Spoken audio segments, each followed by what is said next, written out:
రెండో ప్రపంచ యుద్ధం జరుగుతున్నప్పుడు శత్రు దేశాల మీద దాడి చేసి మళ్ళీ అటువైపు దాడిని తట్టుకొని తిరిగి రావాలంటే యుద్ధ విమానాలకి స్పెషల్ ఆర్మర్ ఉండాలని చెప్పి నేవీ రీసెర్చ్ టీమ్ అనుకున్నారు. అందుకు తగ్గట్టుగా ఆల్రెడీ మిషన్ మీద వెళ్ళి వచ్చిన యుద్ధ విమానాలు ఉంటాయి కదా, వాటి మీద ఒక స్టడీ కండక్ట్ చేసినారు. ఎక్కడెక్కడైతే డ్యామేజ్ జరిగిందో అక్కడ ఆర్మర్ బిగించాలి అనేది ప్రైమరీ ఐడియా. కానీ మ్యాథమెటిషియన్ అబ్రహం వాల్డ్ అనే అతను మాత్రం ఒక డౌట్ అడిగినాడు. ఏంటంటే, మీరు అధ్యయనం చేసింది రిటర్న్ వచ్చిన యుద్ధ విమానాలను చూసి, కానీ రిటర్న్ రానివి కూడా ఉన్నాయి కదా, మళ్ళీ వాటి సంగతి ఏంటి? ఆ ఇన్ఫర్మేషన్ని కనీసం కన్సిడర్ కూడా చేయలేదు.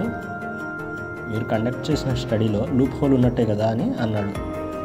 మరి ఇప్పుడు ఎట్లా ఏం చేయాలని డైలమాలో ఉన్న అందరికీ వాల్డ్ ఏం చెప్పాడంటే, ఇంతవరకు ఎక్కడైతే డ్యామేజ్ జరిగిందో అక్కడ మాత్రమే ఆర్మర్ బిగించాలి అనుకున్నారు.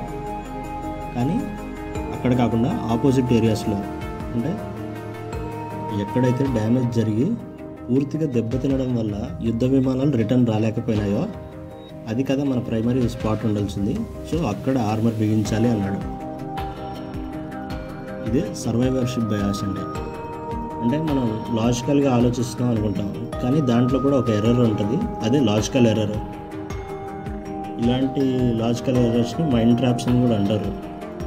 వీటిలో సర్వైవర్షిప్ బయాస్ అనేది కూడా ఒకటి. అంటే ఒక ఛాలెంజింగ్ సిచ్యువేషన్ ఉన్నప్పుడు కేవలం ఏదైతే అందుబాటులో ఉందో ఆ ఇన్ఫర్మేషన్ చూసి మాత్రమే ఒక అంచనా వేయడం అనమాట. దీనికి ఇంకా పాపులర్ ఎగ్జాంపుల్స్ చాలా ఉన్నాయి.